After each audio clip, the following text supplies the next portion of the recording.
Assalamualaikum warahmatullahi wabarakatuh. Perkenalkan nama saya Muhammad Zaki Dinata dengan NPM 2359201102.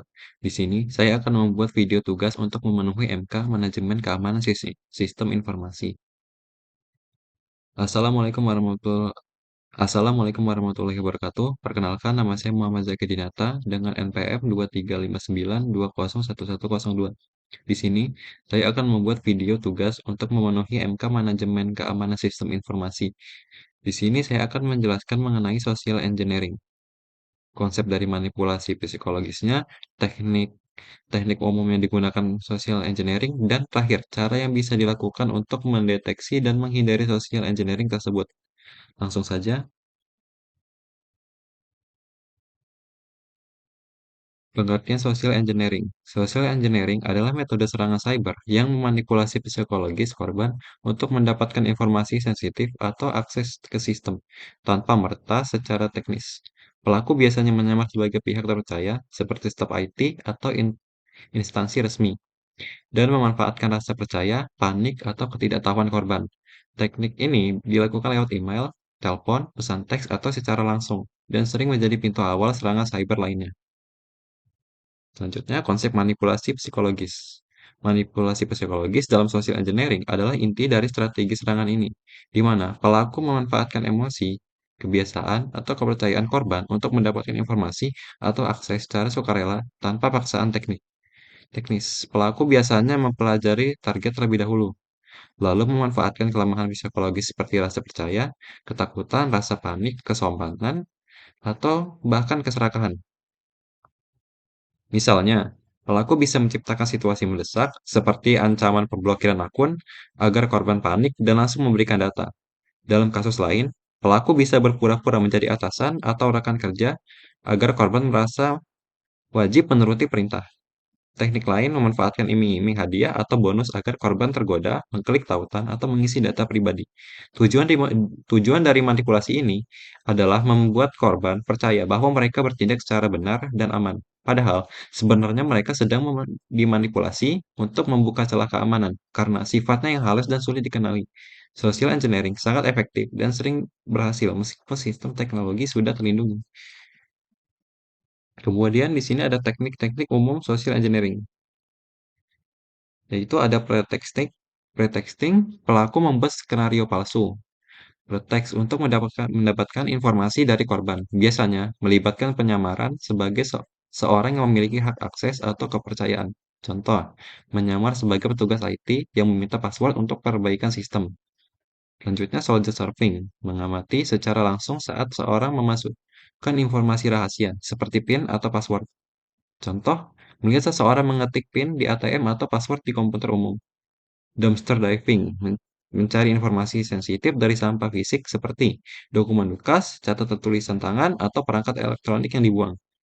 Contoh, mengambil laporan keuangan lama yang dibuang tanpa dihancurkan. Setelah itu ada pendeteksian social engineering. Mendeteksi serangan social engineering bisa sulit karena sering tampak seperti komunikasi biasa. Namun, ada beberapa tanda yang dapat atau bisa dikenali. Yang pertama, permintaan informasi yang tidak wajar. Jika seseorang meminta data sensitif, password, PIN, OTP dengan alasan yang tidak masuk akal, patut dicurigai. Yang kedua, adanya rasa mendesak atau tekanan. Waktu pelaku sering menciptakan situasi panik agar korban cepat merespon tanpa berpikir panjang. Yang ketiga, alamat email atau nomor telepon tak dikenal, mirip asli. Perhatikan perbedaan kecil dalam alamat pengirim yang tampak seperti resmi, tapi ternyata palsu. Yang keempat, iming-iming hadiah atau ancaman. Tawaran hadiah besar atau ancaman kehilangan akses sering digunakan untuk menipu korban. Yang kelima, tautan atau lampiran mencurigakan. Hati-hati dengan link yang aneh atau file yang tiba-tiba dikirim, terutama dari pengirim yang tak dikenal. Yang terakhir, ada pencegahan social engineering. Untuk mencegah social engineering, dibutuhkan kombinasi antara edukasi dan keamanan sistem. Yang pertama, tingkatkan kesadaran dan pelatihan. Edukasi karyawan atau pengguna tentang cara mengenali teknik manipulasi dengan jenis-jenis social engineering. Yang kedua, gunakan autentikasi ganda. 2FA, meskipun password dibocorkan, 2FA dapat menambahkan lapisan keamanan tambahan untuk mencegah akses ilegal. Ketiga, verifikasi permintaan secara langsung. Jika ada permintaan mencurigakan, hubungi langsung pihak terkait melalui jalur resmi. Yang keempat, batasi akses informasi. Terapkan prinsip least privilege, berikan akses hanya sesuai kebutuhan pengguna. Kelima, gunakan filter dan keamanan jaringan. Gunakan email filter, aktif antivirus, dan firewall yang mampu mendeteksi dan memblokir potensi serangan. Yang terakhir, sediakan saluran laporan. Buat sistem pelaporan internal agar karyawan bisa melaporkan aktivitas mencurigakan dengan mudah.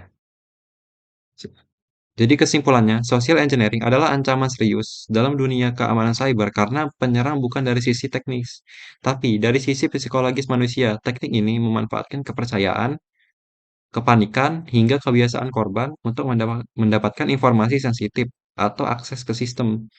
Meskipun sistem teknologi sudah dilengkapi dengan berbagai perlindungan, celah terbesar tetaplah berada pada manusia itu sendiri.